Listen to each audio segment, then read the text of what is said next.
دائروا على أعدائهم أجمعين من الآن إلى قيام يوم الدين.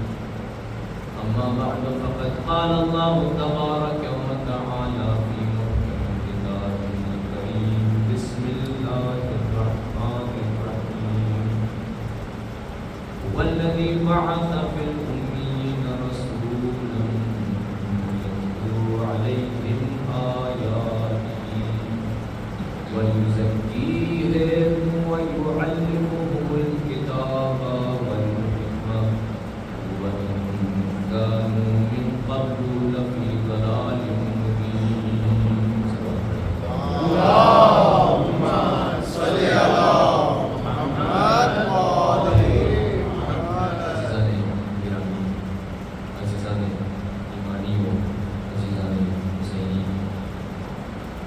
جیسا کہ آپ کو معلوم ہے 3 روزہ مجالس کا سلسلہ شروع ہو چکا ہے، اور بندہ حقیر کی کوشش یہ رہے گی کہ ایک ایسے موضوع کا انتخاب کیا جائے کہ جس کو کم از کم ان 3 دنوں میں ایک نتیجے تک پہنچایا جا سکے.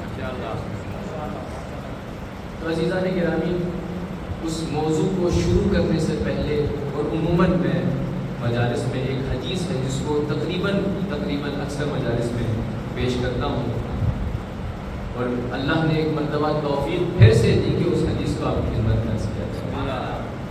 امیر المؤمنین علی ابن ابی طالب علیہ السلام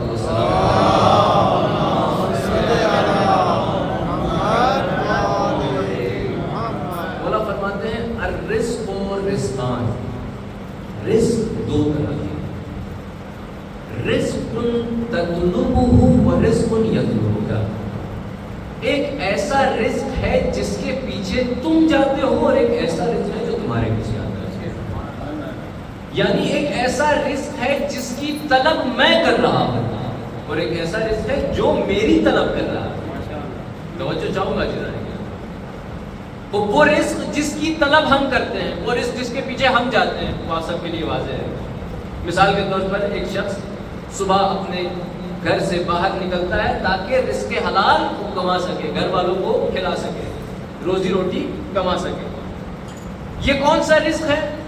یہ وہ رزق ہے جس کی تلاش میں ایک انسان اپنے گھر سے نکلتا ہے اور جس کی طلب کرتا ہے، یہ وہ رزق ہے. تو یہ رزق ہمارے لیے واضح ہے. لیکن سوال یہ پیدا ہوتا ہے کہ جب مولا امیر نے فرمایا ہے کہ ایک ایسا رزق ہے جو ہمیں طلب کر رہا ہے، ایک ایسا رزق ہے جو ہمارے پیچھے آ رہا ہے، وہ کیسا رزق ہے جو ہمارے پیچھے آ رہا ہے؟ وہ کیسا رزق ہے جو مجھ جیسی ذات کو طلب کر رہا ہے، آپ جیسی ذات کو طلب کر رہا ہے؟ کیسا رزق ہے؟ خب یہاں پر یہ تو نہیں کہا جا سکتا کہ نعوذ باللہ امام کوئی ایسی ہی گفتگو کر رہے ہیں، ایسے تو نہیں کہا جا سکتا. کیوں؟ کیونکہ امیر المؤمنین کا کلام تمام کلاموں کا امام ہے. علی کے کلام کی خصوصیت یہ ہے، علی کا کلام وہ کلام ہے کہ عام انسان کی عقل وہاں تک نہیں پہنچ سکتی. لہٰذا جب یہ کلام ارشاد فرمایا جائے گا تو اس کی تصریح بھی امیر المؤمنین کی ذات کرے گی، اس کو بیان بھی امیر المؤمنین کی ذات کرے گی. اس کو بیان اگر مولا امیر نہیں کر رہے تو ان کے آنے والے جانشین کریں گے، اگر مولا امیر نہیں کر رہے تو ان کے بعد آنے والے ائمہ کریں گے. کیوں؟ کیونکہ اگرچہ یہ ائمہ بظاہر آپ کو الگ الگ 14 یا 12 نظر آ رہے ہیں، لیکن حقیقت نور ان کا ایک ہے، ان کا ہدف ایک ہے. لہٰذا وہ کلام جو علی ابن ابی طالب فرما رہے ہیں ممکن ہے اس کی تصریح مولا صادق علیہ السلام. کیوں؟ کیونکہ اگرچہ عزیزان گرامی، وہ البتہ میں اس کی گہرائی میں نہیں جا سکتا، وقت ہمارے پاس نہیں ہے. جس موضوع کا انتخاب کیا تھا اس موضوع پہ آئیں گے. لہٰذا یہ جو ائمہ اہل البیت علیہ السلام ہیں، ان کا ہدف ایک ہے، یہ ایک نور ہے عزیزان گرامی. تو رسول خدا کی حدیث یہاں پر سمجھ میں بھی آتی ہے کہ کلنا محمد، اولنا محمد، اوسطنا محمد وآخرنا محمد. ہم سارے محمد ہیں. تو کیا مطلب؟ ہم سب کے نام میں محمد ہیں؟ نہیں، سب کے نام میں محمد کی بات نہیں ہو رہی، سب کی سیرت محمدیہ، سب کا کام محمدی کام ہے. لہٰذا جو ہدف رسول خدا لے کر آئے تھے اس ہدف پر تمام کے تمام ائمہ چلیں گے. تو اب ہم آئیں گے انشاءاللہ اس ہدف کی طرف. تو مولا نے کیا فرمایا؟ رزق دو طرح کے ہیں. الرزق و رزقان. ایک ایسا رزق جس کے پیچھے ہم جا رہے ہیں اور ایک ایسا رزق جو ہمارے پیچھے آ رہا ہے. عزیزان گرامی، ایک مثال کے ذریعے سے سمجھانا چاہتا ہوں. وہ ممکن ہے کہ آج سے 2-4 دن پہلے میرے اور آپ کے ذہن میں نہ ہو، البتہ میرے ذہن میں تو تھا، ممکن ہے آپ کے ذہن میں نہ ہو کہ ہم نے 18 صفر کی مجلس حسین ابن علی میں شرکت کرنی ہے. ممکن ہے ہمارے اذہان میں نہ ہو. ممکن ہے کل رات کو ہی یا پرسوں ہی مثال کے طور پر ممکن ہے ہمارے ذہن میں آ گیا ہو کہ اب ہم نے کیا کرنا ہے، 18 صفر کی مجلس میں خوب شرکت کرنی ہے. کیوں؟ کیونکہ وہاں ذکر حسین ہو رہا ہے، وہاں مولا حسین کا مقصد بیان کیا جا رہا ہے، وہاں مولا امیر کا مقصد بیان کیا جا رہا ہے. وہ ممکن آپ کے ذہن میں آ جائے. یہی جو میرے اور آپ کے ذہن میں آیا کہ آج میں نے حسین کی مجلس میں شرکت کرنی ہے، یہ وہ رزق ہے جو ہمارے پیچھے، یہ وہ رزق ہے جو ہمیں طلب کر رہا ہے، یہ وہ رزق ہے جو چاہتا ہے کہ حسین کا چاہنے والا حسین کے ذکر میں شریک ہو جائے، حسین کے ذکر میں شرکت کرے. لہذا عزیزان گرامی، میں اکثر کہا کرتا ہوں کہ یہ جو ہم مجلس حسین ابن علی میں آئے ہیں، یہ ہم خود سے نہیں آئے، ہمیں لایا گیا ہے. یہ محبت ہے حسین ابن علی کی جو ہمیں کھینچ کر مجلس میں لے کر آتی ہے. محبت ہے، یہ محبت ہے اہل البیت علیہ السلام کی کہ ہمیں مجالس حسین میں کھینچ کر لے کر آتی ہے. اسی لیے آپ دیکھیں رسول خدا کی اس حدیث کو اب سمجھ میں آیا جا سکتا ہے. وہ حدیث کیا ہے؟ ان لقتل الحسین حرارۃ فی قلوب المؤمنین لا تموت. مولا حسین کے قتل کی وجہ سے مومنوں کے دلوں میں ایک ایسی حرارت ہے، ایک ایسی چنگاری ہے جو تا قیامت ختم نہیں. وہ یہ کیسی چنگاری ہے، یہ کیسی حرارت ہے؟ آج آپ سب کے سامنے اربعین حسین ابن علی موجود ہے. وہ کیا ہو رہا ہے؟ دنیا کے کونے کونے سے لوگ کربلا اور نجف آ رہے ہیں صرف کس لیے؟ حسین کے ذکر کو زندہ رکھنے کے لیے. دنیا کے کونے کونے سے. البتہ یہاں پر کیونکہ اربعین حسینی کی بات آ گئی تو ایک واقعہ آپ کی خدمت میں کر کے آگے چلوں گا. ایک سلوات پڑھیں گے محمد.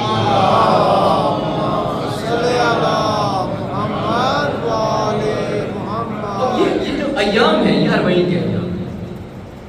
یہاں پر اب ہمارے استاد بتا رہے تھے کہ ایک خاندان ہے، ایک فیملی ہے کہ جنہوں نے ایک معاہدہ کیا ہے. وہ کیا معاہدہ؟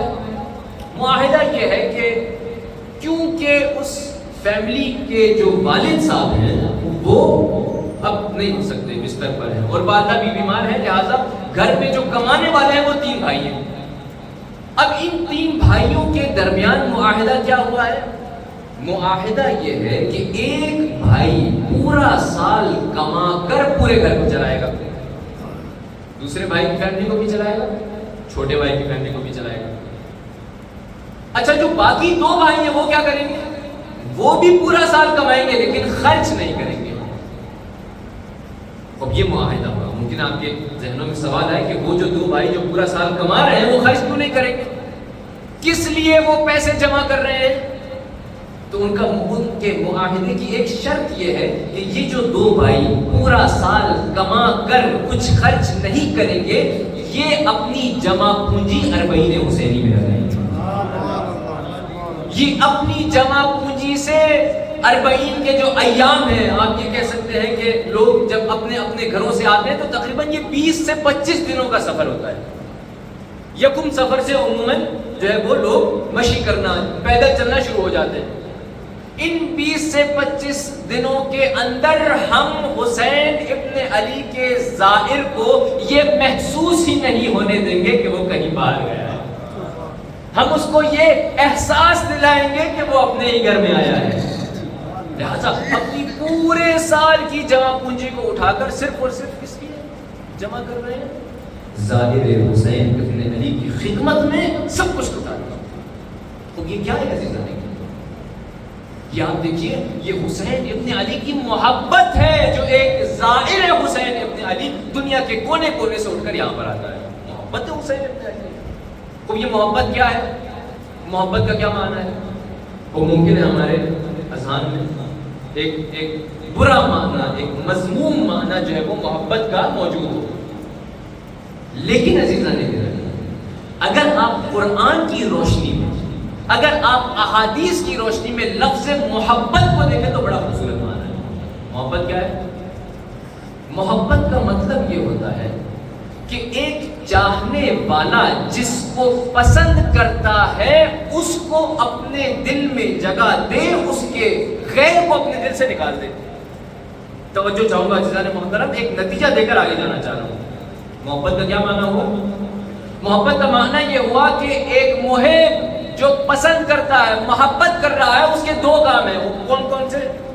پہلا کام یہ ہے کہ جس سے محبت کر رہا ہے یعنی محبوب، اس کو اپنے دل میں جگہ دے گا، محبوب کے غیر کو اپنے دل سے نکال دے گا. یعنی کیا؟ یعنی یہ کہ اگر وہ دعویٰ کر رہا ہے کہ میں خدا سے محبت کرتا ہوں تو غیر خدا کی جگہ اس کے دل میں نہیں ہو سکتی. اب یہاں پر ہی سمجھ میں آتا ہے کہ اس لفظ محبت میں تولا بھی چھپا ہے، تبرہ بھی چھپا ہے. صلوات پڑھیں گے محمد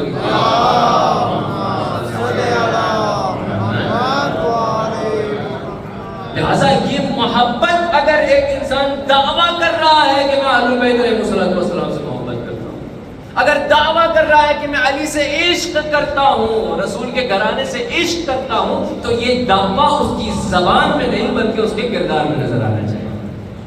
کیوں؟ کیونکہ اگر وہ یہ کہہ رہا ہے کہ میں محبت کرتا ہوں تو اس کا عمل بتائے گا کہ وہ محبت کرتا ہے یا نہیں کرتا.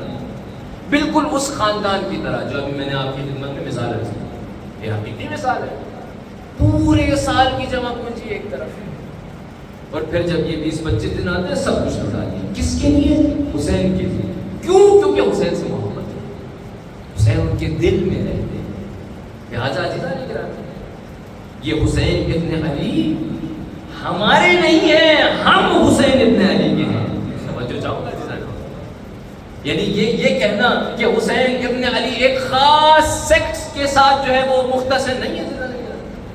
اگر ایک انسان انسانیت پر فائز ہے تو حسین اس کے ہے. اگر ایک انسان انسانیت پر فائز ہے، اگر ایک انسان کے وجود میں انسانیت پائی جاتی ہے تو حسین اس کے ہے. اگر اس کے وجود میں انسانیت پائی جاتی ہے، اگر اس نے اپنی فطرت کو آلودہ نہیں کیا ہوا تو حسین اس کے ہے. اسی لیے آپ دیکھیں، اب یہ میں زیادہ اس کی گہرائی میں نہیں جا رہا، آپ دیکھیں کہ کتنے ہی ایسے افراد ہیں کہ جو حتیٰ مسیحی ہیں اور مولا حسین کی شان میں کس طرح سے اشعار لکھتے ہیں.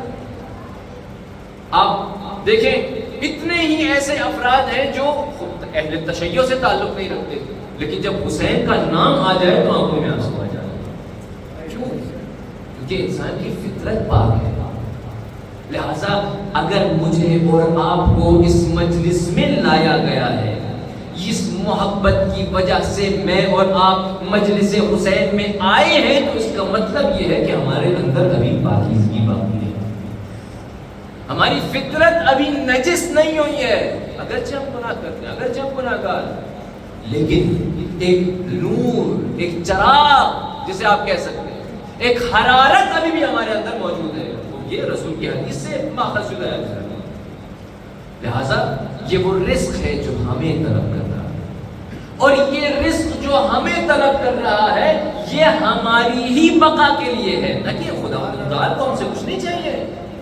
اگر میں اور آپ اپنے کمال تک پہنچنا چاہتے ہیں، اگر میں اور آپ رسول اور آل رسول کے معارف کو حاصل کرنا چاہتے ہیں تو مجلس حسین کا مقصد یہی ہے. اگر میں اور آپ یہ چاہتے ہیں کہ رسول کی کیا فکر تھی، مولا امیر کی کیا فکر تھی، تو یہ مجلس اسی کا ذریعہ ہے. رسول کیا چاہتے تھے، رسول کا ہدف کیا تھا، کس ہدف کے تحت پروردگار نے رسول خدا کو مبعوث کیا، کیا ہدف تھا. کیا رسول خدا صرف اور صرف اس لیے آئے تھے کہ لوگوں کو بتا سکے کہ دیکھو میں رسول خدا ہوں، بس یہ تھا مقصد؟ نہیں. اگر آپ قرآن کی روشنی میں دیکھیں، اگر آپ قرآن کی آیات کو دیکھیں تو آپ کو نظر آتا ہے کہ رسول کے مقاصد میں سے، مختلف مقاصد میں سے ایک مقصد یہ ہے کہ ایک انسان اپنے کمال تک پہنچے، انسان اس مقام تک پہنچے جس مقام تک پہنچنے کے لیے اللہ نے انسان کو خلق کیا ہے۔ اللہ نے کس لیے خلق کیا ہے؟ بس دو آیتوں کا سہارا لے کر نتیجہ دے کر آگے چلوں گا۔ اللہ نے انسان کو کس لیے خلق کیا ہے؟ آپ دیکھیے قرآن میں وہ آیات ہیں، قرآن میں مختلف آیات ہیں کہ اللہ نے انسان کو لقاء اللہ کے لیے خلق کیا ہے۔ لقاء اللہ یعنی کیا؟ یعنی اللہ سے ملاقات، یعنی انسان کی زندگی کا ہدف کیا ہے؟ اللہ سے ملاقات۔ یا ایھا الانسان انک کادح الی ربک کدحا فملاقیہ، اے انسان تو اپنے پروردگار کی طرف سفر کر رہا ہے، تو نے اپنے پروردگار سے ملاقات کرنی ہے۔ تو یہ ملاقات کیسے ہوگی؟ کیسے ہوگی ملاقات؟ وما خلقت الجن والانس الا لیعبدون، میں نے جنات اور انسانوں کو اپنی عبادت کے لیے خلق کیا، یعنی اگر تم نے میری عبادت کی تو اس کے نتیجے میں تم اپنے ہدف تک پہنچ جاؤ گے، اگر تم نے میری عبادت کی۔ لیکن اگر میری عبادت نہ کی تو ہدف تک نہیں پہنچا۔ اس کا مطلب یہ ہوا کہ رسول خدا کے مختلف مقاصد میں سے ایک مقصد یہ تھا کہ انسان صراط مستقیم پر آ جائے، ایک مقصد یہ تھا کہ انسان اپنے وجود کو پاکیزہ کر دے۔ وہ اسی کے حوالے سے سرنامہ کلام میں آیت آپ کی خدمت میں ایسی سورہ جمعہ کی آیت ہے۔ آپ لوگ جمعے میں جب آتے ہیں تو اکثر پڑھا بھی کرتے ہیں یہ آیت۔ هو الذی، اللہ کی ذات وہ ہے، هو الذی بعث فی الامیین رسولا، اللہ کی ذات وہ ہے جس نے امیوں میں سے، اس امی کو میں کھولوں گا انشاءاللہ، امیین میں سے ایک رسول کو مبعوث کیا ہے، اور وہ انہی میں سے، منہم، انہی میں سے، یتلو علیہم آیاتی، اللہ کی آیات کی تلاوت کرتا ہے مومنوں کے لیے یا لوگوں کے لیے، وَيُزَكِّيهِمْ، ان کو تزکیہ کرے گا، وَيُعَلِّمُهُمُ الْكِتَابَ وَالْحِکْمَةَ، ان کو کتاب اور حکمت کا درس اور علم سکھائے گا۔ ترجمہ واضح ہے آپ سب کے لیے؟ اگر واضح نہیں ہے تو ایک مرتبہ پھر سے کر لیتا ہوں۔ ترجمہ واضح ہے؟ ایک بلند آواز سے صلوات پڑھیں گے۔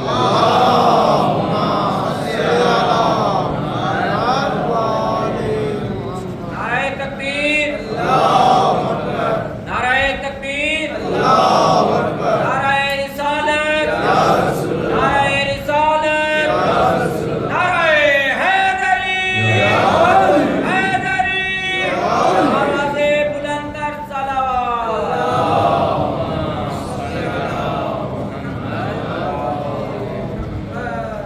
بس رسول کے مختلف مقاصد میں سے ایک مقصد کیا ہے؟ والذی بعث فی الامیین رسولا منہم یتلو علیہم آیاتہ، ایک، ویزکیہم، دو، ویعلمہم الکتاب والحکمہ۔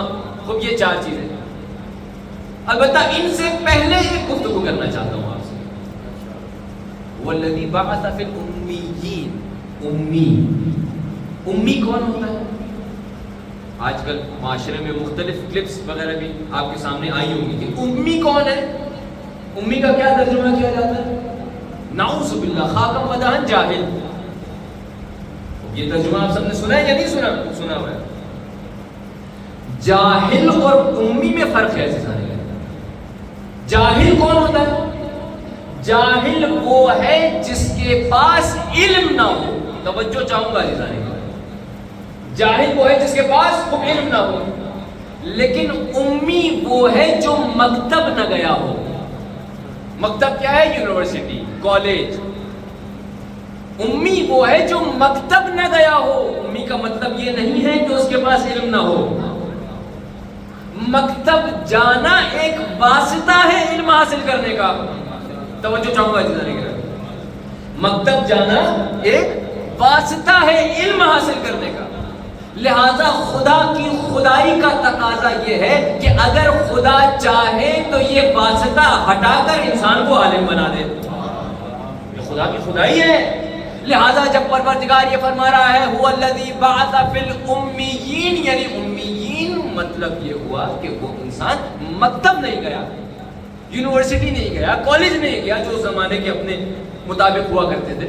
کسی کے پاس گیا نہیں کہ مجھے کچھ سکھا دو، کسی کے پاس گیا نہیں. بس امی کا اگر لغت اور لنگوسٹک معنی دیکھا جائے تو امی کا مطلب ہے ماں والا. ماں والا یعنی کیا؟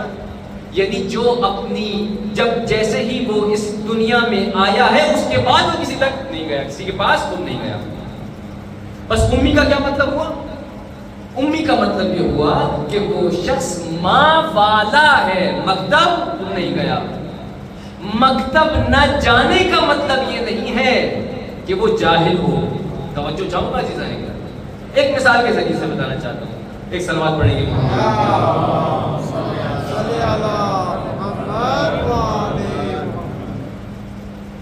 ایک اور سلوات پڑھیں گے.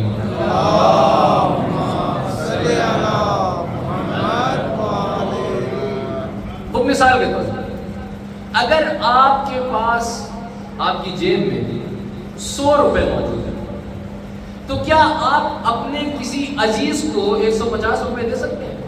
نہیں. جب تک آپ کے پاس 150 یا اس سے زیادہ کی رقم موجود نہ ہو آپ وہ رقم نہیں دے سکتے. اب مجھے بتائیے کہ اگر رسول خدا کے پاس نعوذ باللہ من ذالک خاکم مدہن علم نہ تھا تو علی کو 1000 علم کے دروازے کیسے عطا ہو گئے؟ مولا امیر خود فرماتے ہیں علمنی رسول اللہ الفا باب من الحلال والحرام. رسول خدا نے مجھے 1000 ابواب علم جس میں حرام بھی شامل ہے، علم حلال بھی شامل ہے، مجھے علم کے طور پر عطا کیے. اس کے بعد یہ بھی بتایا کہ ایسے ایسے ابواب علم مجھے عطا کیے کہ جس میں ما کان اور ما یکون کا سارا علم موجود تھا. تمام کے تمام علم رسول خدا نے مجھے عطا کیے اور ایسے ایسے علوم عطا کیے کہ ہر باب سے 1000 ابواب علم نکلا کرتے ہیں. خوب اگر رسول کے پاس علم نہ ہو تو یہ علی کے پاس کیسے آ گئے؟ اب آپ دیکھیے میں ذرا ایک دو حدیثیں اور آپ کی خدمت میں عرض کرنا چاہ رہا ہوں. اب آپ دیکھیے کہ مولا امیر اگر علم کے حامل ہیں اور یہ فرما رہے ہیں کہ مجھے علم رسول نے دیا ہے تو اس کا مطلب یہ ہے کہ رسول کے پاس بطریق اولا علم موجود ہو نہیں سکتا. رسول کے پاس علم نہ ہو اور وہ علی کو علم دے دے، نہیں ہو سکتا. آپ دیکھیں کتنی مشہور حدیث ہے انا مدینۃ العلم وعلی بابا، میں علم کا شہر ہوں، علی اس کا دروازہ ہے.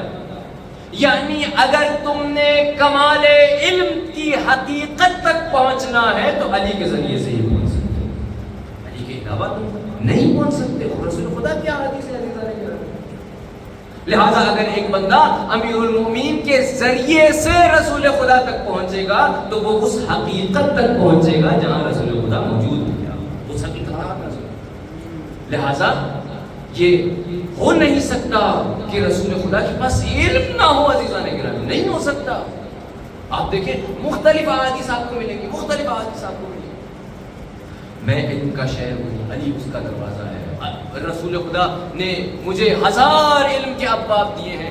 ان تمام احادیث کے باوجود مولا امیر ایک بہت خوبصورت حدیث فرماتے ہیں. وہ کیا ہے؟ انا عبد من عبید محمد، میں محمد کے ادنا غلاموں میں سے ایک غلام ہوں.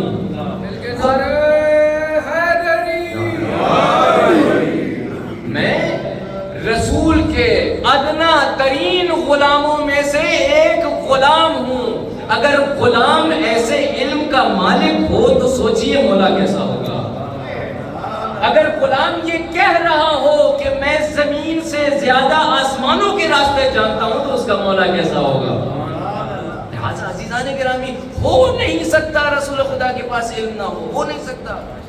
لہٰذا امی کا معنی کبھی بھی عزیزان گرامی خاکم مدام کو جاہل کا نہیں کیا جا سکتا. یہ اساس ہے، یہ فنڈامنٹلز ہے، یہ مبانی ہے عزیزان گرامی. اگر انسان کے مبانی اور فنڈامنٹلز خراب ہوں گے تو اس کی بلڈنگ صحیح نہیں بنے گی.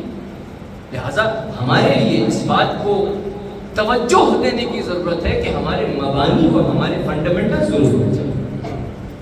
بس یہ پہلی بات ہو گئی کہ امی کسے کہا جاتا ہے؟ جو مکتب نہ گیا ہو، ماں والا جو کسی یونیورسٹی یا کسی اسکول آف تھاٹ میں گیا نہ ہو اور اس کے پیچھے بھی فلسفہ تھا. وہ کیا فلسفہ تھا؟ اگر رسول خدا کسی کے پاس چلے جاتے، اگر رسول خدا کسی سے درس مثلا الف بے ہی کیوں نہ ہو، الف بے کی حد تک ہی حاصل کر لیتے تو بعثت کے بعد یہ دعوے نکل آتے کہ ہم اس کے استاد ہیں. لہذا خدا جیسی حکیم ذات یہ بتا رہی ہے، دیکھو ہم جو اپنا بھیجا ہوا شخص بیچ رہے ہیں، ہم اپنا رسول جو بیچ رہے ہیں وہ کسی کا محتاج نہیں ہے، کسی کا محتاج نہیں ہے. اگر کسی نے اس تک پہنچنا ہے، اگر کسی نے مجھ تک پہنچنا ہے تو اس کے ذریعے سے پہنچے گا. بیچ میں ہم کسی واسطے کو نہیں چاہتے، کسی واسطے کو نہیں چاہتے. لہذا اس کے پیچھے مختلف فلسفے موجود ہیں، مختلف جوابات موجود ہیں، اس کی گہرائی میں نہیں جاتا. بس یہاں سے یہ بات سمجھ میں آتی ہے کہ رسول خدا کی ذات کا جو علم ہے وہ علم کوئی عام علم نہیں ہے، خدا کی طرف سے عطا کیا گیا ہے. اور یہ علم قرآن کی آیت ایک اور ہے جو اس علم کو بیان کرتی ہے. وہ آیت کیا ہے؟ ما ينطق عن الهوى ان هو الا وحی یوحی. جہاں پر رسول خدا کی مختلف صفات بیان ہو رہی ہیں، توجہ چاہوں گا عزیزان محترم، جہاں پر رسول خدا کی مختلف صفات بیان ہو رہی ہیں ان صفات میں سے ایک صفت پروردگار بیان کر رہا ہے. صفت کیا ہے؟ دیکھو یہ اپنی ہوا و ہوس سے کچھ نہیں کہتا. ما ينطق عن الهوى ان هو الا وحی یوحی. یہ جو کچھ کہتا ہے وہ وحی خدا ہے. یہاں سے سمجھ میں آ رہا ہے میرا رسول علم لدنی کا مالک ہے، علم لدنی کا. یہاں سے سمجھ میں آ رہا ہے کہ تمام کے تمام علوم کیونکہ رسول خدا کی ذات پروردگار سے جڑی ہوئی ہے، جو کام رسول خدا انجام دے رہے ہیں وہ گویا رسول نہیں بلکہ خدا انجام دے رہا ہے. ينطق عن الهوى ان هو الا وحی یوحی. یہاں سے سمجھ میں آیا کہ رسول خدا کی ذات تمام کی تمام ذات ایک فعل بھی ایسا نہیں ہے جو مرضی خدا کے خلاف، ایک فعل بھی ایسا نہیں. لہذا عزیزان گرامی، جب رسول خدا مولا امیر کا ہاتھ پکڑ کر جب ہاتھ بلند کر رہے ہیں تو اگرچہ ہاتھ خدا کا ہے، ہاتھ رسول کا ہے، لیکن کلام خدا کا ہے.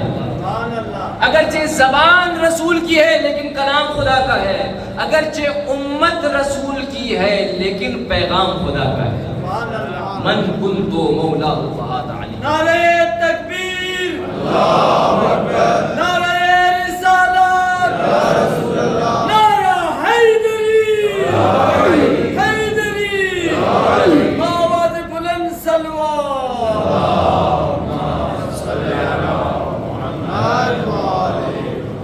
لہذا یہ جو رسول کا ایک ایک فعل ہے خدا کی مرضی کے ساتھ ہے، خدا کی مرضی کے خلاف نہیں. ایک ایک فعل. اگر رسول خدا کچھ بھی مانگ رہے ہیں تب بھی خدا کی مرضی ہے.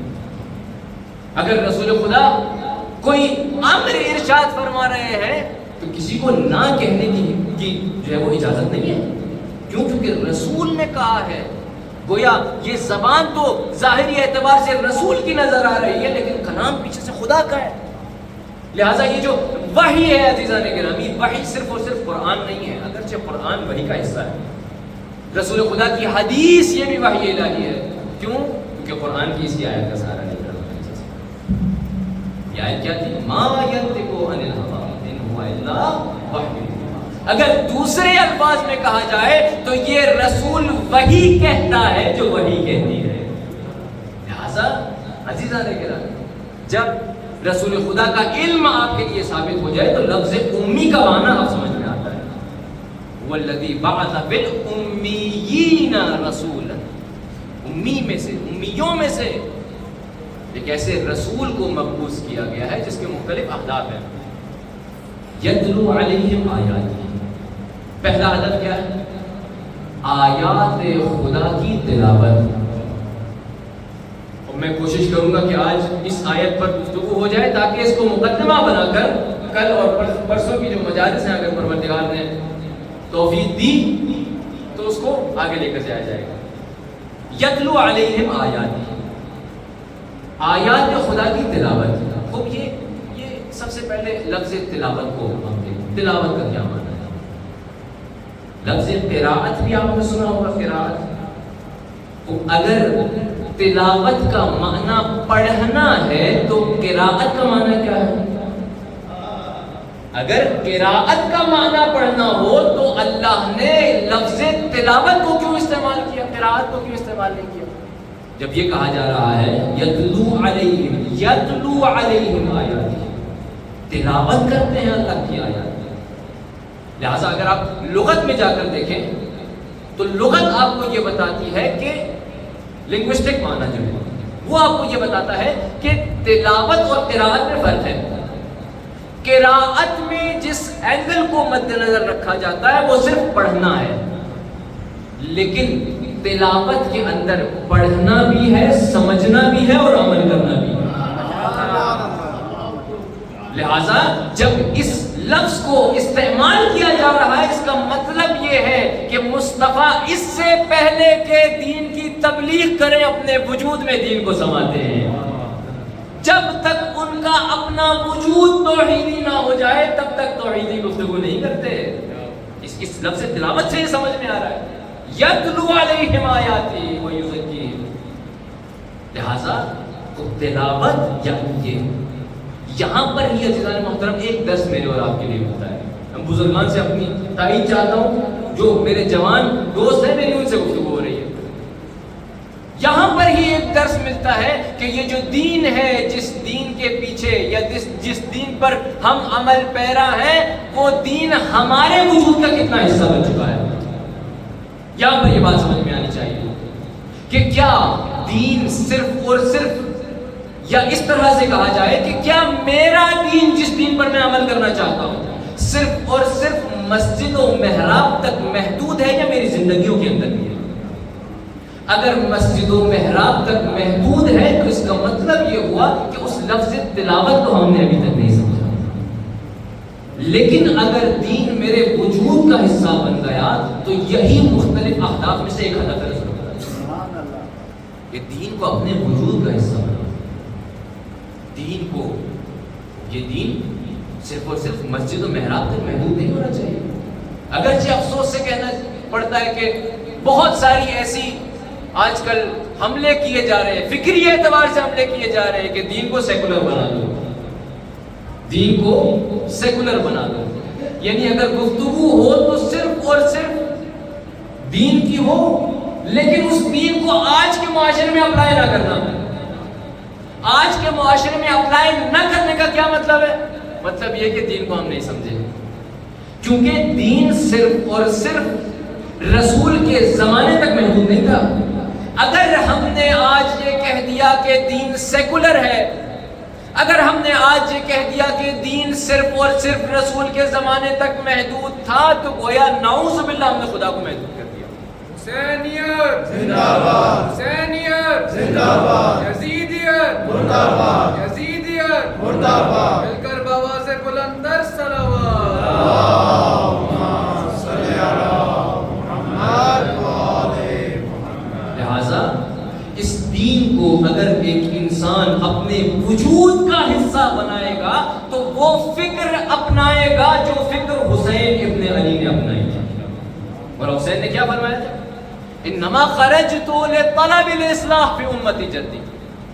میں اصلاح کی طلب کے لیے میں نے خروج کیا ہے.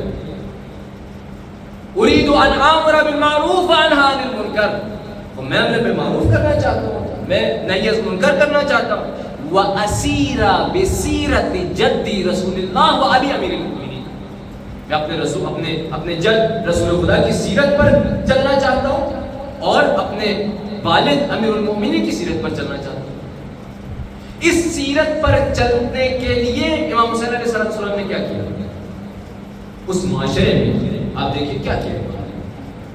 جب معاشرہ اس لیول پر ہے کہ جو دشمن ہے اس نے بھی دین کا لباس اوڑھا ہوا ہے. توجہ چاہوں گا جتانے کے دشمن نے وہ اپنے آپ کو ظاہری طور پر دشمن کیا کہہ رہا ہے؟ میں مسلمان ہوں. کس پر بیٹھا ہے؟ ممبر رسول پر بیٹھا ہے. ممبر رسول پر بیٹھا ہے. اپنے آپ کو کیا کہہ رہا ہے؟ مسلمان کہہ رہا ہے. پھر بھی حسین ابن علی کی ذات خروج کرتی ہے. کیوں؟ کیونکہ مولا کو پتا ہے کہ اگر فاسق اور فاجر ممبر رسول پر آ جائے تو ہدف رسول ختم ہو جائے. لہذا اس ہدف کو بچانے کے لیے امام حسین علیہ السلام نے خروج کیا. ہدف کیا ہے؟ مختلف اہداف میں سے ایک ہدف تو میں نے آپ کی خدمت میں عرض کیا. دوسرا ہدف کیا تھا؟ دین کو اپنے وجود میں سمانا، دین کو اپنے وجود کا حصہ بنانا. یہ ہدف تھا.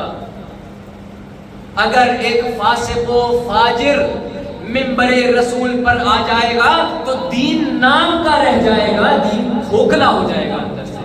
خود صرف نام کے اعتبار سے بولا جائے کہ یہ دین ہے وہ اسلام ہے، لیکن اندر سے وہ دین کھوکھلا ہو جائے گا. لہٰذا امام حسین علیہ السلام نے کیا کیا؟ خروج کیا. خود خروج میں بھی صرف اور صرف اکیلے نہیں گئے. توجہ چاہوں گا عزیزان محترم، مباہلہ کا واقعہ آپ اپنے ذہن میں رکھیے. مباہلہ میں جب نجران کے مسیحیوں عیسائیوں نے دیکھا، کیا دیکھا کہ بھئی جب پوچھ تاچھ ہوئی اور جسے آپ کہہ سکتے ہیں کہ مشورے ہوئے تو ان کے بڑے نے کیا کہا دیکھو اگر یہ مصطفیٰ اپنے اصحاب کے ساتھ کمپینینز کے ساتھ آ رہا ہے تو کر لو مباہلہ، لیکن اگر اپنے گھر والوں کے ساتھ آیا تو مباہلہ نہ کرنا. کیونکہ گھر والوں کو انسان تب ہی لاتا ہے جب حق پر ہوتا ہے.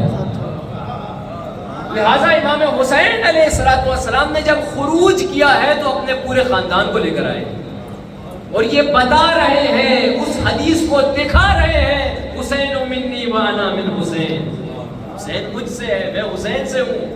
یعنی وہ سیرت جو میری تھی وہ سیرت حسین ابن علی نے آگے چلائی. حسین ابن علی اس سیرت پر چلے ہیں. لہٰذا مولا حسین علیہ السلام اپنے گھر والوں کو بھی لے کر آتے ہیں. انما خرجت لطلب الاصلاح فی امتی جدید.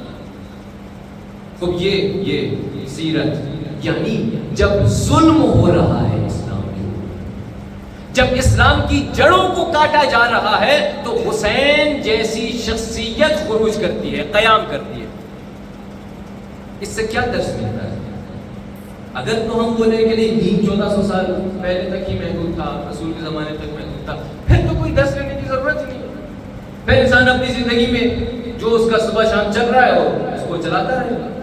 لیکن اگر ہم یہ کہتے ہیں کہ دین محدود نہیں ہے تو اس کا مطلب یہ ہوا کہ امام حسین کے اس پورے معرکے میں درس ہی درس موجود ہے بشریت کے لیے.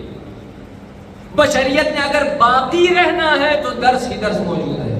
یعنی آپ یہاں پر ایک نقطہ عرض کر کے آگے چلتا ہوں.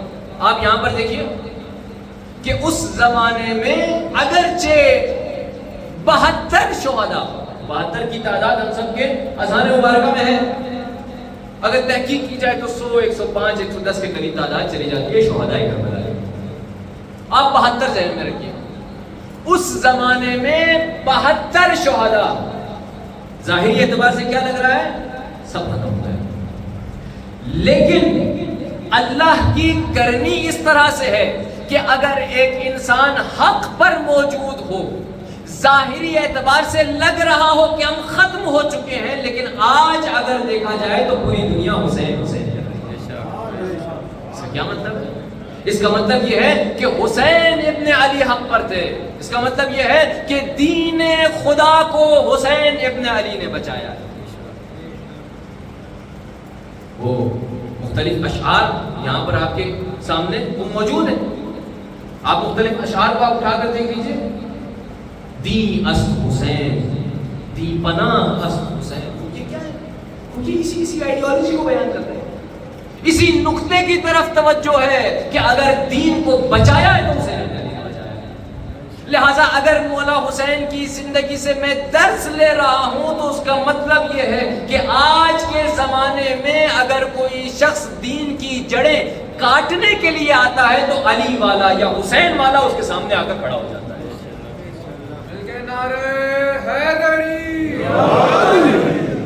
لہذا ہمیں سوچنے کی ضرورت ہے، ہمیں تفکر کرنے کی ضرورت ہے. دین کو کبھی محدود نہیں کرنا، دین کو کبھی سیکولر نہیں سمجھنا عزیزان محترم. اور دشمن یہی چاہتا ہے کہ دین کو سیکولر سمجھا جائے. دشمن یہی چاہتا ہے کہ ایک مثال کے طور پر ایک مسجد میں یا ایک چھوٹی سی امام بارگاہ میں بیٹھ کر یہ ذکر حسین کرتے چلے جائیں بس، اور ان کا دین اسی مسجد اور امام بارگاہ پر ہی محدود ہو. دشمن یہی چاہتا ہے.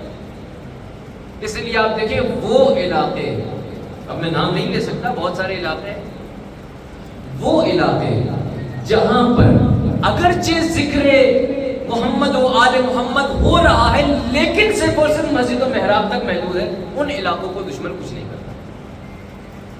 لیکن وہ جگہیں جہاں سے دین کو پھیلایا جا رہا ہے، جہاں سے دین کو لوگوں کے وجود کا حصہ بنانے کی کوشش کی جا رہی ہے، دشمن کا ٹارگٹ وہی ہوتا ہے. کیوں؟ کیونکہ دشمن کو معلوم ہے کہ اگر دین انسان کے وجود کا حصہ بن جائے تو پھر ہماری خیر نہیں. لہٰذا دشمن کی سب سے بڑی کوشش یہ ہے کہ دین کو لوگوں کے وجود کا حصہ نہ بنایا جائے. مبارک ہے انشاءاللہ اس کے حوالے سے گفتگو آئی تو آپ کی خدمت میں عرض کروں. ایک بلند آواز سے صلوات پڑھیں گے محمد صلی اللہ محمد وآلہ محمد. وقت بھی کافی ہو گیا ہے، بس ایک دو نکات اور آپ کی خدمت میں عرض کر کے آپ کی خدمت کو جواب دوں. آپ تھکے تو نہیں ہیں؟ اگر تھک گئے ہیں تو بلند آواز سے صلوات پڑھیں گے.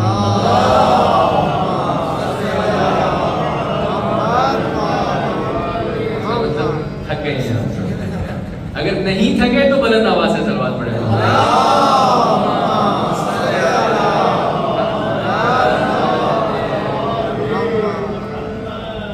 یتلو علیہم آیاتہ، تو آیات خدا کی تلاوت. تلاوت کا مفہوم آپ کی خدمت میں عرض کر لیا، زیادہ نہیں بولتا وقت نہیں. آیات اس کو ذہن میں رکھیے. آیت کہتے ہیں نشانی کو، لیکن عام نشانی نہیں، ایک ایسی نشانی جس کے ذریعے سے اس کا مالک پہچان میں آ جائے. آیت ایسی نشانی کو کہا جاتا ہے. بس آیت یعنی ایک ایسی نشانی جس کے ذریعے سے اگر جس کو دیکھا جائے، جس کو پڑھا جائے، جس کو سنا جائے یا جس کو محسوس کیا جائے، اس کے ذریعے سے اس کا مالک سامنے آ جائے، اس کے مالک کی پہچان ہو جائے. توجہ چاہوں گا جناب، بس آخری دو چار نکتے ہیں.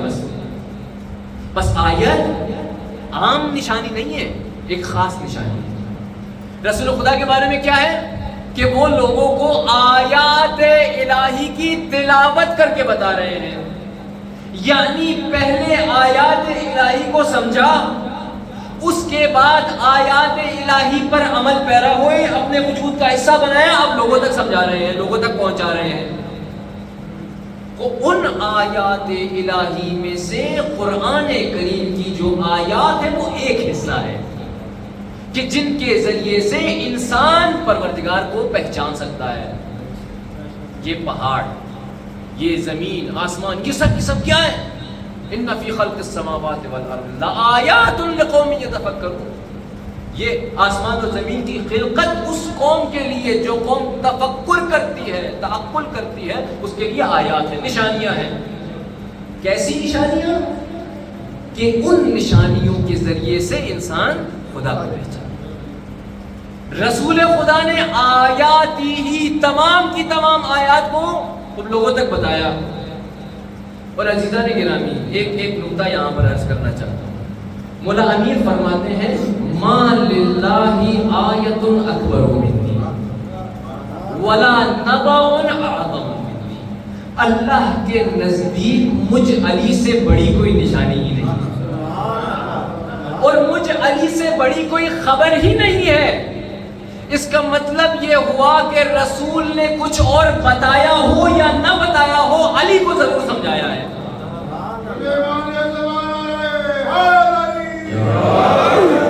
اور یہاں سے یہ بھی سمجھ میں آ رہا ہے کہ اگر ایک انسان امیر المومنین کو پہچان جائے تو اسے خدا سمجھ میں آ جائے گا. کیوں؟ کیونکہ یہ اللہ کی آیت ہے، اللہ کی نشانی ہے. اسی لیے اگر ایک انسان امیر المومنین کی ذات کو دیکھ رہا ہے تو اس کو اس ذات میں اللہ کی تجلی نظر آتی ہے. اہل البیت علیہ الصلوۃ والسلام کی ذات کو دیکھ رہا ہے تو اس ذات میں اللہ کی تجلی نظر آتی ہے. تو یہ تجلی کیا ہے؟ بس آخری نقطہ اور آپ سے بات تمام. تجلی کیا ہے اس کو سمجھانے کے لیے مثال ذکر کرنا چاہتا ہوں. تو مثال کے طور پر آپ میں سے یہاں پر ممکن ہے ڈاکٹرز ہوں، ممکن ہے انجینئرز بیٹھے ہوں، ممکن ہے عالم بیٹھے ہوں. آپ سے اگر یہ کہا جائے کہ آپ جو ہے وہ 2-3 آرٹیکلز لکھتے ہیں. اب ایک بندہ جو آرٹیکلز لکھتا ہے وہ کیا کرتا ہے؟ وہ فوراً سے یا اپنا ٹیبلٹ اٹھائے گا یا اپنا لیپ ٹاپ اٹھائے گا یا مثلاً کاغذ میں ہی شروع ہو جائے گا آرٹیکل لکھنا. اب اس نے 3-4 آرٹیکلز لکھ لیے. اب یہ آرٹیکلز کیا ہے؟ اس کا اثر ہے، اس بندے کے وجود کا اثر ہے. یہی آرٹیکلز ایک اور شکل میں اس کے وجود میں تھے، اس نے ان آرٹیکلز کو سامنے لے کر آیا. یہ جو آرٹیکلز تھے اس کے وجود کا حصہ تھے تبھی تو اس نے لکھے. اگر وجود کا حصہ نہ ہوتے تو کیسے لکھتا؟ اب اگر ایک انسان نے مختلف مقالے لکھے ہوں، یعنی وہ مقالے ایک مقام پر اس کے وجود کا حصہ تھے. یہ مقالے آپ یہ کہہ سکتے ہیں دیکھو یہ تمہاری آیات ہیں، یعنی ان مقالوں کو دیکھ کر ان کو پڑھ کر میں سمجھ جاؤں گا تم کتنے علم کے مالک ہو. بس یہ جو اہل البیت علیہ الصلوۃ والسلام ہیں یہ اللہ کی آیات ہیں. یعنی اگر کرم مصطفیٰ کو دیکھا تو کرم خدا سمجھ میں آئے گا، اگر عدالت مرتضیٰ کو دیکھا تو عدالت خدا سمجھ میں آئے گی. اسی طرح سے اگر خدا کی توحید کو سمجھنا ہو تو حسین ابن علی سمجھائیں گے کربلا میں. یہ کیا ہے؟ یہ آیات الہی جن کے ذریعے سے ایک انسان پروردگار تک پہنچتا ہے. یہ تجلی ہے اجرا نہیں ہے. اسی لیے کہا جاتا ہے کہ اہل البیت علیہ الصلوۃ والسلام پروردگار کی تجلی ہے. وہ تجلی ہے، اس میں کسی قسم کا شرک نہیں ہے، کسی قسم کا شرک نہیں ہے. نعوذ باللہ من ذالک، کسی قسم کا شرک نہیں ہے. کیسے شرک ہو؟ ان کے پاس جو کچھ ہے وہ خدا کا دیا ہوا ہے، جو کچھ ہے. لہذا اگر ایک انسان دقت کرے، ایک انسان ان ڈیپتھ اگر مطالعہ کرے تو اس کے لیے چیزیں واضح ہو جائیں گی. لیکن شرط یہ ہے کہ تعصب کو چھوڑ کر آئے وہ تحقیق، تعصب کو چھوڑ کر اگر تحقیق کرے گا تو وہ یقیناً ایک نتیجے تک پہنچے گا. اسی لیے آپ دیکھیں قرآن میں کتنا زیادہ عقل کے اوپر فوکس کیا گیا ہے کہ تعقل کرو، سوچو، تفکر کرو، تدبر کرو. کیوں؟ کیونکہ اللہ نے 2 رسول بھیجے ہیں. ایک رسول ظاہری ہے، ایک رسول باطنی ہے. رسول ظاہری مصطفیٰ کی شکل میں، رسول باطنی عقل کی شکل میں. لہٰذا اگر ایک انسان عقلی پیراہوں پر تحقیق کرے گا تو وہ یقیناً نتیجے تک پہنچے گا. دوبارہ عزیزان گرامی یہ مختلف اہداف ہیں رسول خدا کے. اب میں اور آگے نہیں جا سکتا. یزکیہم انشاءاللہ کل آپ کی خدمت میں عرض کروں گا کہ لفظ یزکی کا کیا معنی ہے. وَيُعَلِّمُهُمُ الْكِتَابَ وَالْحِکْمَةَ. بس یہاں تک میں نے اس آیت کو روک دیا. خوب عزیزان گرامی یہ جو 2 ہدف میں نے آپ کی خدمت میں آج عرض کیے، دشمن کیا چاہتا ہے کہ ان ہدف تک ایک مسلمان نہ پہنچے، جس کی وجہ سے مسلمانوں کے درمیان تفرقہ ایجاد کرے گا. شیعہ کو سنی سے لڑائے گا، سنی کو شیعہ سے لڑائے گا. مسلمانوں کے اندر جب تفرقہ پھیل جائے گا تو وہ مسلمان کبھی اصلی دشمن کو پہچان ہی نہیں سکے گا. لہٰذا اگر ایک انسان دین خدا کو سمجھ لے اچھی طرح سے تو اس کو معلوم ہو جائے گا کہ دشمن حقیقی کون ہے. نہ شیعہ سنی کا دشمن ہے، نہ سنی شیعہ کا دشمن ہے. اگر دشمنوں کو دیکھا جائے تو دشمن اس وقت صہیونیت ہے. دشمن اس وقت وہ یہودی ہیں جو یہ چاہتے ہیں کہ مسلمان یا تو ہمارے غلام بن جائیں یا اس دنیا سے مٹ جائیں، ختم ہو جائیں. یہ دشمن ہے. لیکن ہمارے یہاں کیا کیا جا رہا ہے؟ شیعہ کو سنی سے لڑاؤ. ہاں اگرچہ اختلافات موجود ہیں لیکن ان اختلافات کو مبنا بناؤ، بیس بناؤ اور دونوں کو آپس میں لڑا دو. جس کے نتیجے میں جو اصلی دشمن ہے وہ اس تک انسان پہنچ ہی نہیں پائے گا. لہٰذا المؤمن کیس، مولا امیر فرماتے ہیں مومن چالاک ہوتا ہے. چالاک ہوتا ہے یعنی وہ پہچان جاتا ہے کہ حقیقت کیا ہے. اگر میں نہیں پہچان پا رہا تو میرے اندر ممکن ہے ایمان کی کمی، ممکن ہے ایمان کی کمی. لہٰذا بس آخری جملہ جزانے کا، مجھے معلوم ہے وقت زیادہ ہو گیا. لہٰذا اگر میں دشمن کو دیکھوں تو دشمن دو طرح کے ہیں. ایک دشمن ظاہری ہے، یا جسے آپ کہہ سکتے ہیں ایک دشمن بیرونی ہے، باہر کا دشمن ہے جو باہر سے اسلام پر حملے کر رہا ہے. اور ایک دشمن درونی ہے، خود اسلام کے اندر موجود ہے، جس کو منافق کہا جاتا ہے. خب انسان اگر منافق کو نہیں پہچانے گا تو اس کا ایمان کمزور ہو جائے گا. اس منافق سے لڑنے کے لیے اپنے ایمان پر کام کرنا ضروری ہے. لہذا اگر ایک انسان کمال ایمان کا مالک بن جائے گا تو منافق اس کے سامنے کھل کے سامنے آ جائے گا. وہ کمال ایمان کی ایک جھلک اور آپ کی زحمات تمام. کمال ایمان یعنی علی ابن ابی طالب. یعنی اب دیکھیں رسول خدا کی حدیث سمجھ میں آ رہی ہے یہاں پر کہ اگر کسی منافق اور مومن کی پہچان کو دیکھنا ہو یا پہچاننا ہو سامنے علی ابن ابی طالب کا ذکر چھیڑ دیجئے.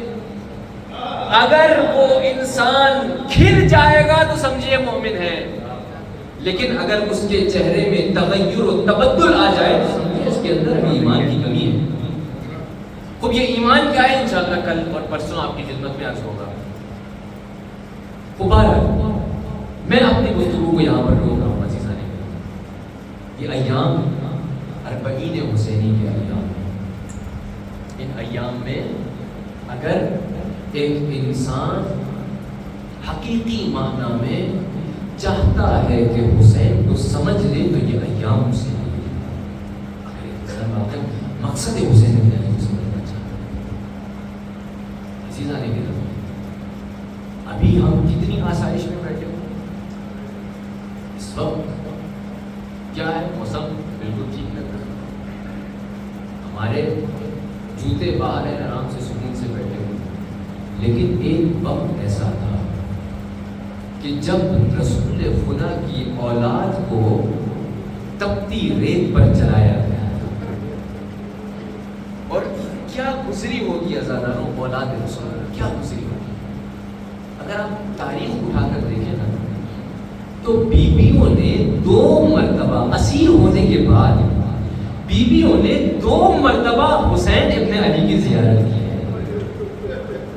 ارے ایک مرتبہ تب جب بیویوں کو اسیر کیا جا رہا تھا اور اسیر کرنے کے بعد عجب نہیں آزاداروں مقتل میں ایک جملہ میں نے پڑھا تھا، عجیب جملہ ہے. جب بیویوں کو اسیر کیا گیا تھا ایک بیٹی نے آواز لگائی تھی، دیکھو ہمیں اسیر کر رہے ہو، ایک مرتبہ مجھے بابا کو دکھا دو، ایک مرتبہ بابا سے ملنا چاہتی ہوں. ہاں آزاداروں جب اسیر کیا گیا ایک مرتبہ بچوں کو اسیروں کو اس جگہ سے لے کر جایا گیا جہاں پر شہداء کے لاشیں پڑے تھے. عزاداروں تاریخ کی کتابوں نے لکھا ایک مرتبہ ایک راوی کہتا ہے بیویوں نے جیسے ہی دیکھا کہ یہ شہداء کے لاشیں ہیں ایک مرتبہ اپنے آپ کو سے زمین پہ گرا دیا. عزاداروں راوی کہتا ہے میں نے دیکھا زینب نے ایک ٹوٹے ہوئے دل سے آواز لگائی، واہ محمدہ صلی علیکہ ملک السماء ہذا حسین مرمل بالدماء. یا محمدہ ارے آپ پر ملائکہ صلوات بھیجے، دیکھیں یہ آپ کا حسین ہے مرمل بالدماء. ارے یہ وہ حسین ہے جس کا جسم خون آلود ہو چکا ہے، مقطع الاعضاء. ارے حسین کا جسم چکنا چور ہو چکا ہے. ہاں آزاداروں پھر جناب زینب نے فرمایا مسلوب العمامت والردا. یا رسول اللہ ارے دیکھیے تو صحیح اپنے نواسے کو، ان ظالموں نے حسین کے امامے تک کو نہ چھوڑا.